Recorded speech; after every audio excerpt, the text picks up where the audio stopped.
This is a Pixel 9 Pro, and this is the redundant 30-day review.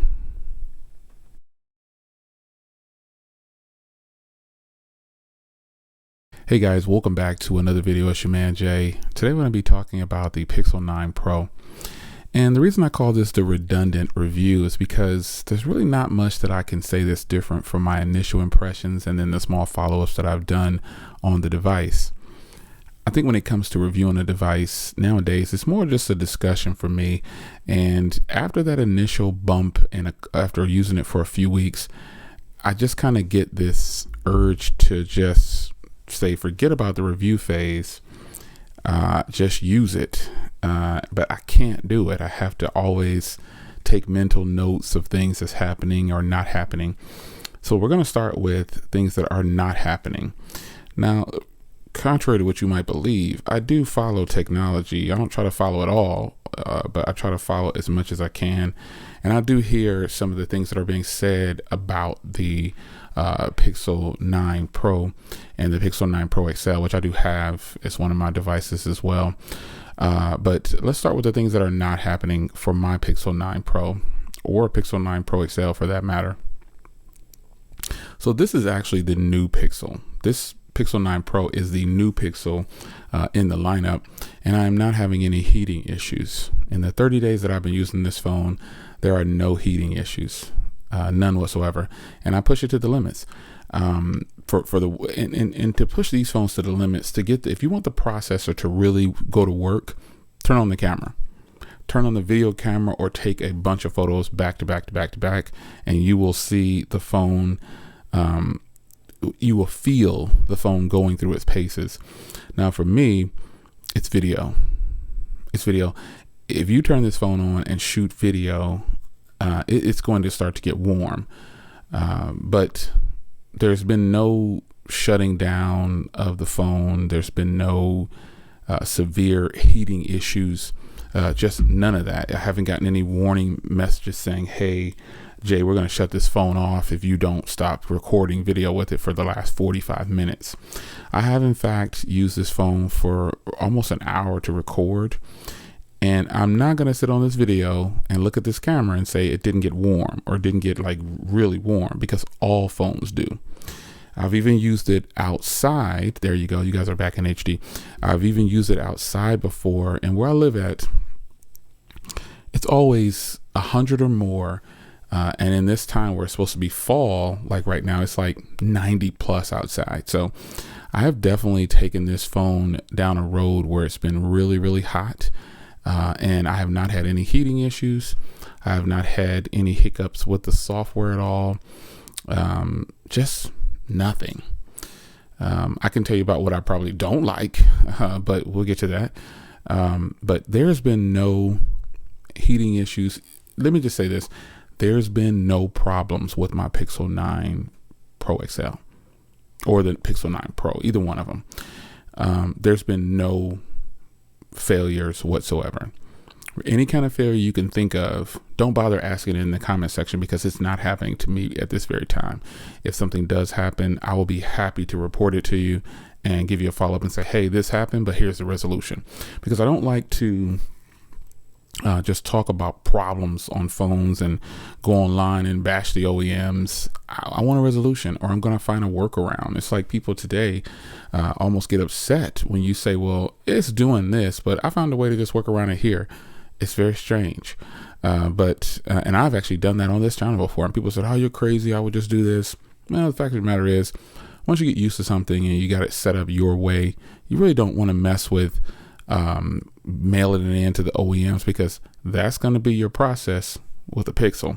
It is no Apple. There's not where I live at, meaning there's no Google stores where I live at. There are Google stores, but I don't know their procedures on, fixing defects or things like that. I don't know if they have the same type of customer service or support like an Apple store at all. So even Samsung doesn't have any. There's no Samsung stores here. But nonetheless, I'm not worried about that at this moment. I don't have any problems. If I have a problem, I'll be sure to get the problem resolved and not run to social media or get on Twitter or just all these different things. So no problems, folks.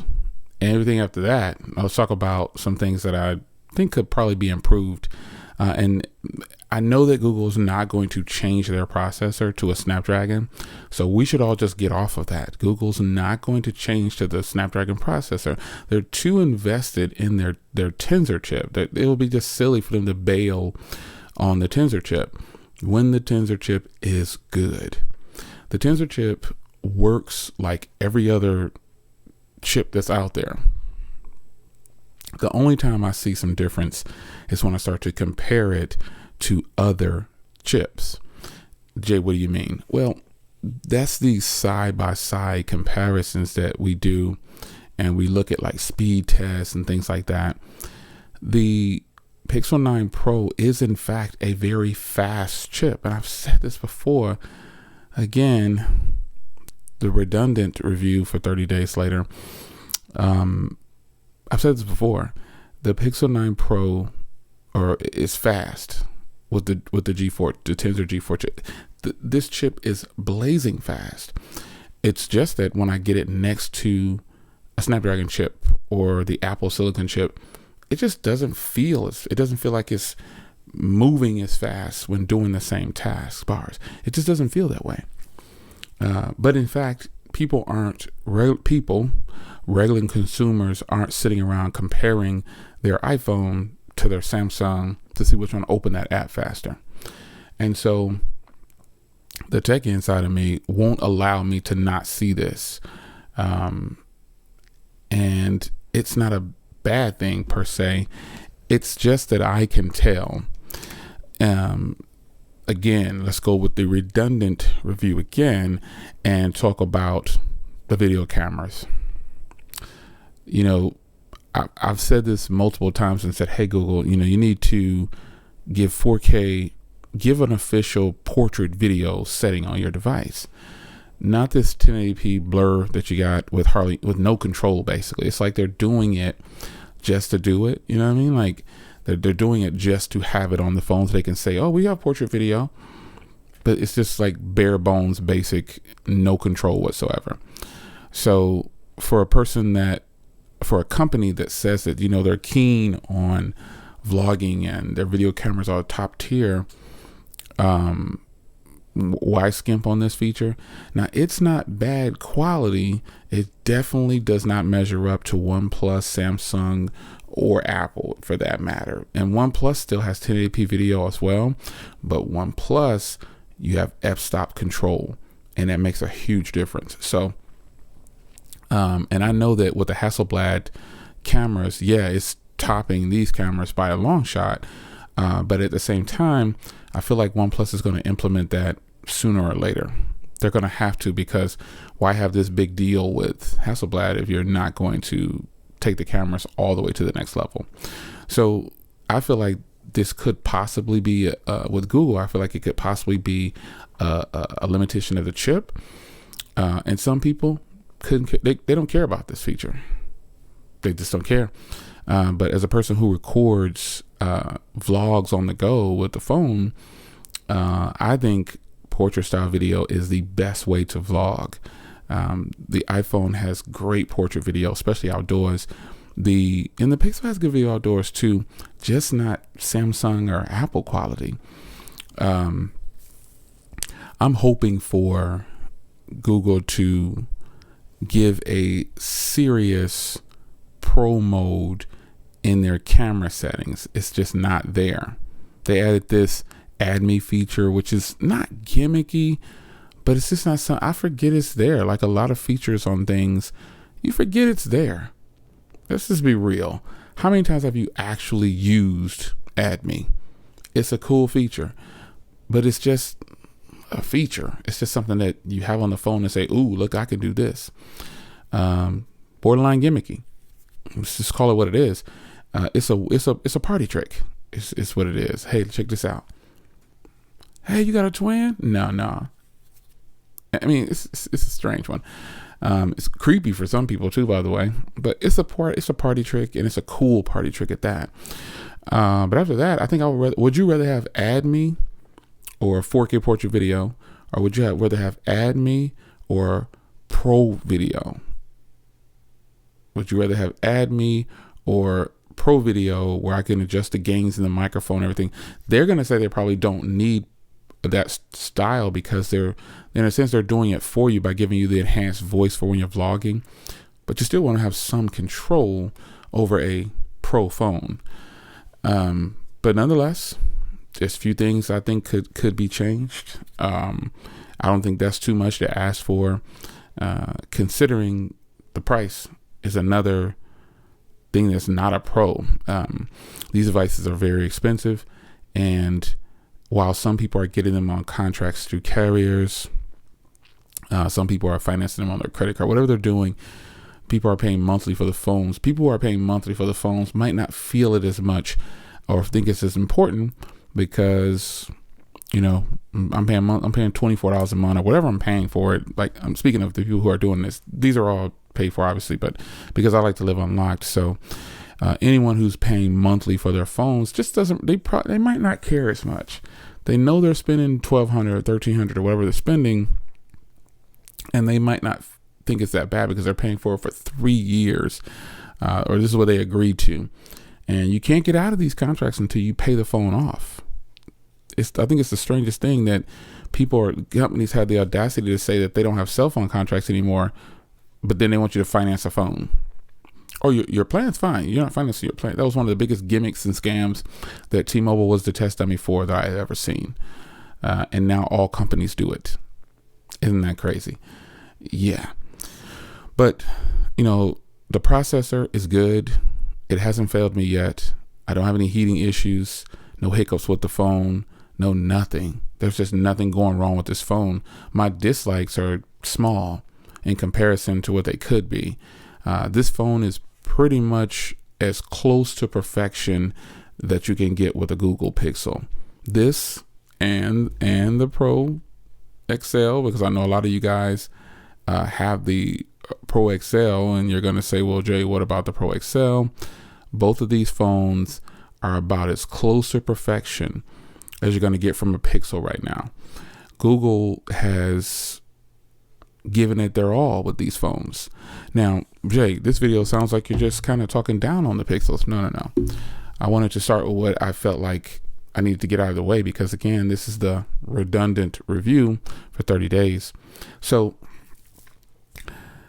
I don't want it to come across as like I'm just praising these phones all the time, because there's things about them that I just think could be improved, and I just kind of spoke of some. But after all that, folks, again, this is about as close to perfection as you're going to get if you want a Pixel phone. These are that good. I think the hardware, let's go to the hardware. This hardware is by far and you know, it should be, again, think of the title of this video, the theme of this video. This hardware should be good. It's their latest product. It should be the best. It should feel good in the hand. It should look good. It's just what it is. It's obvious that it's supposed to be, you know, for the price you're paying and all the time we've waited. You know, this is the Pixel that we've been waiting on. It's always like this. It's just going to keep moving. They're going to keep moving it up a little bit more at a time. And this is the best Pixel. You know, it's not always like that. There are some phones out there that are just the new generation of it, and it's not the best. But if you're a Google fan, this definitely is the best. The hardware on this thing is absolutely beautiful, in my opinion. Some would argue that it's not, but I think it is. I think this is probably the best looking Pixel, because it kind of has design cues from some of the older Pixels. But I think it's good looking. I have no complaints about it. I think it's I like the camera bar, everything. I like everything about it. I think it's really, really good. Let's wet the throat a little bit.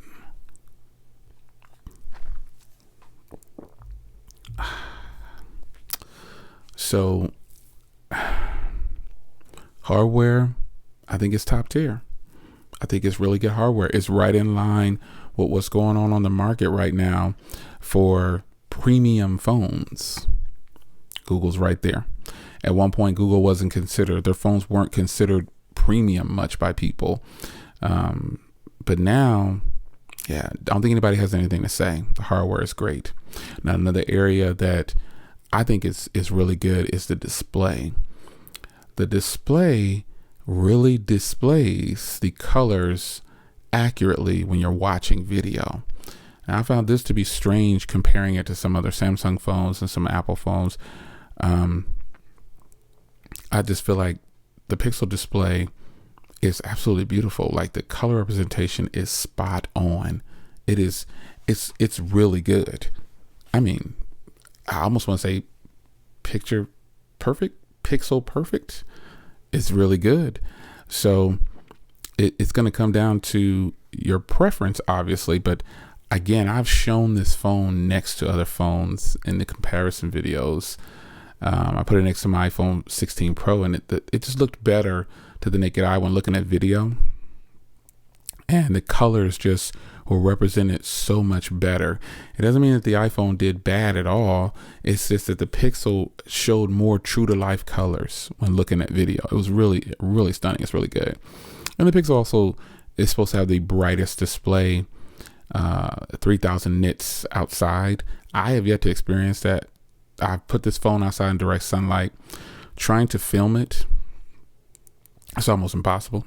And just looking at it with the naked eye, I don't think it's as bright as what is being led on, but hey, that's just me. Again, that redundant 30-day review, because I've said that before. But the display, though, it is beautiful. It is very beautiful. And I'm happy to report that I think if a person's looking for a beautiful display, look no further. 6.3 inches is a very large display. And I think it's something that, in my hands, all these phones are probably going to look really small. But this is a 6.3 inch display. I've seen this same phone. Like I said, I got Jack for this. And when she uses it, it looks ginormous in her hands. But in my hands, it looks like a iPhone mini probably, or a small Pixel 4a. I don't know. But the size of this phone is actually perfect. And the display is the right size. No higher than 6.3 to me is all we need when it comes to a display. 6.1 is like it's perfect, not too small, not too big, and it's good. It's a really solid display. Now, another area where this phone will always shine is the software. It is stock Android software, and so you're gonna get this speedy, fluid, always popping things open or just feeling fresh. It just feels really, really good, and you should be getting software updates. You should be up to date. Now, currently, I'm checking right now. Currently, I haven't gotten the October update, and I'm still on the September update. But to me, that's not really something that it's important. If it's fixing something, yes. But I've got plenty of phones that are not fixing anything with the updates. It just says minor bug up fixes, but they didn't really tell you what it is. Just you don't have to create a separate change log. Just put it right on the phone. Tell me what it is. Tell me what I'm putting on this phone. And I don't have to have an update every month if it's not fixing anything. If it's fixing something, okay, great. I'll take it. But if it's not fixing anything, I'm not pressing the company for an update. I want to see some major updates, like changing the UI to something else. That's important to me. But everybody has their own reasoning as to why they want software updates. It really doesn't matter. You have yours, I have mine. I accept the security patches, but most of the time it's probably nothing being changed, folks. I'm just being, this is not just what Google, this is what other companies do. They're probably not changing anything. Probably not at all. We don't have any proof that they are.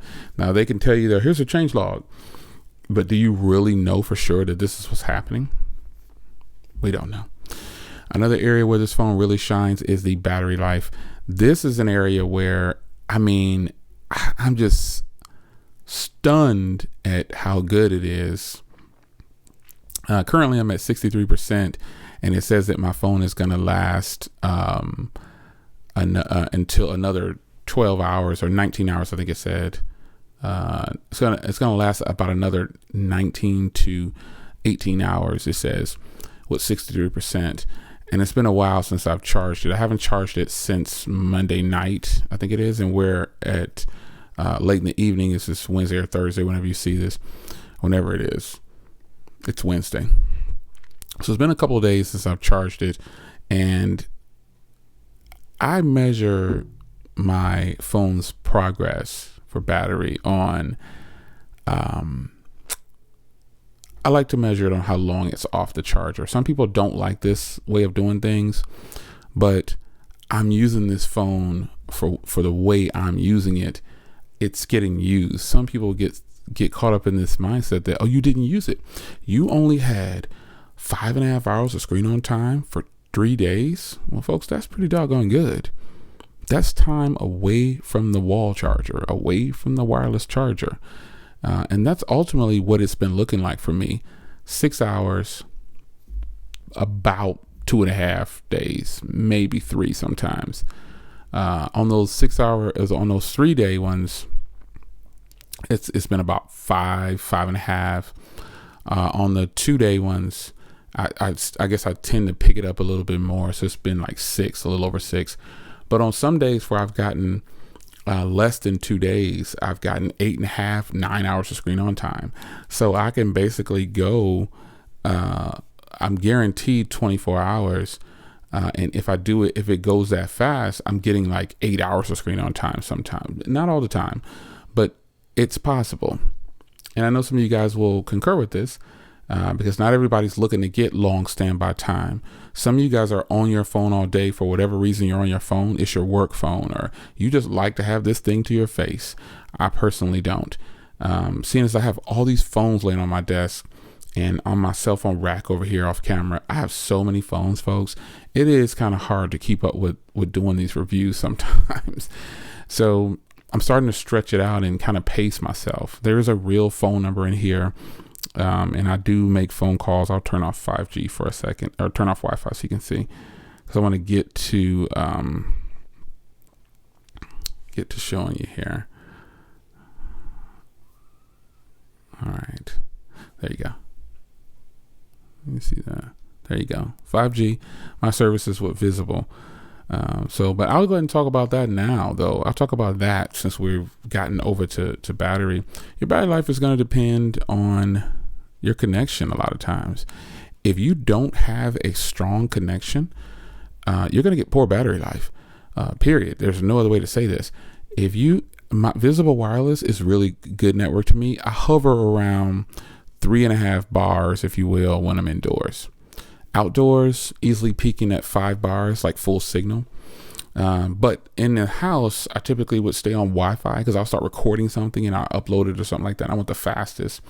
But strong signal is important. So people always say, well, reviewers don't talk about cell phone service. Well, the reason is not, you really can't do this too often is because we are all in different places and we all have different carriers. Okay, so some of you are on Visible using the Pixel 9 Pro and Pro XL. Okay, great. You might be in a whole other part of the world and you might say, well, I don't get great service. It sucks over here where I'm at. You see what I mean? So I had to switch to T-Mobile. I had to switch to AT&T. I had to switch to whoever. And I had to do prepaid because I had to do Mint Mobile. I had to do whoever, because everybody's service is going to be different. So I can tell you that the reception on this phone is on par with other smartphones that I've used that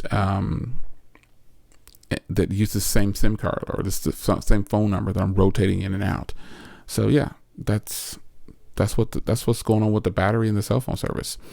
I don't know that there's anything else I can really talk about at this point. I'll try to give you a logical follow-up. I don't need to talk about how great the cameras are. I don't need to keep showing you a bunch of pictures and all this other stuff. I've done that already. And we all know that this phone has established itself, to me, to take some of the best photos ever. Thumbnails, all done with a Pixel. Even if it's not this Pixel, most thumbnails of other things are taken with a Pixel. That's just what it is. I prefer it that way. Sometimes I'll use an iPhone or a Samsung, but predominantly it's all Pixel. I just like to take thumbnails when I'm just doing a straight shot and no Canva. I'll just use a Pixel. I just want a quick thumbnail. Let's grab a Pixel. Let's get that portrait shot that we love, and we'll do the Pixel. Simply put. So I don't feel the need to keep hammering home the redundancy of how great the Pixels are for photos. And I don't feel the need at this point in the game to remind you that they don't have the best video. of smartphones. I've said that already multiple times, but I've also told you that, and I've shown you that I've recorded full videos from my car channel from the Pixel phones, and it looks phenomenal. It looks great. It's just that when you start to compare it to other phones, well, it might not look as good, but that doesn't mean that the Pixels don't have great video. I've also gone on record and said, definitely not top tier beating out the iPhone's video or Samsung's video. Not happening. The Pixels sometimes tend to produce the colors all wrong lately. In this Pixel in particular, some of the other Pixels weren't really like that. I still have them over there. Some of them, they produce the colors when shooting footage a little better at times. The Pixel isn't always off, but I've learned that now vlogging with the Pixel, and if it's the rear camera, the colors just don't look right. And you know, I'd have to edit them in post, but still it's possible. But I don't like to do that. I want to give it to you straight out of the phone. But there you have it, the redundant Pixel 9 Pro review. And that's not meant in a derogatory way, folks. That just means that nothing's really changing. I feel exactly the same a month later, and that's not a bad thing. Let's hope that they stay on the right track, and you know, I can give you a good follow-up on this new 45mm Pixel watch. This watch is absolutely great. It's paired with my Pixel 9 Pro, and I think it's it's great. Those two combination that those Pixels watches, the 45mm Pixel watch is absolutely great. I still have the 41mm brand new in the box. I posted it on Twitter for sale. So hit up my Twitter if you want to buy the Pixel watch 41mm. I was going to use it, but I was like, I'm not going to crack the seal on it. I have the 45. I know what the battery life is like on the 45, so I know it's probably not going to be like that on the 41. Not that it's going to be bad, it just probably won't be as good as the 45mm. So I was like, I don't want to waste this brand new product. I'll just sell it. So if you're interested, hit my Twitter up. It's somewhere down my feed. You'll see that it's for sale. Mr. J.L. Williams on Twitter, so, and all social media for that matter. So it's your man J.L. Hope you guys enjoyed the Pixel 9 Pro. It's still a Pro, and it's a really good phone. I hope you guys are enjoying yours. To get one, if you haven't, there's a link down below, I believe. Just check the description for any links. There's a lot of promo codes and promos down there. I'll see you in the next video. Take care.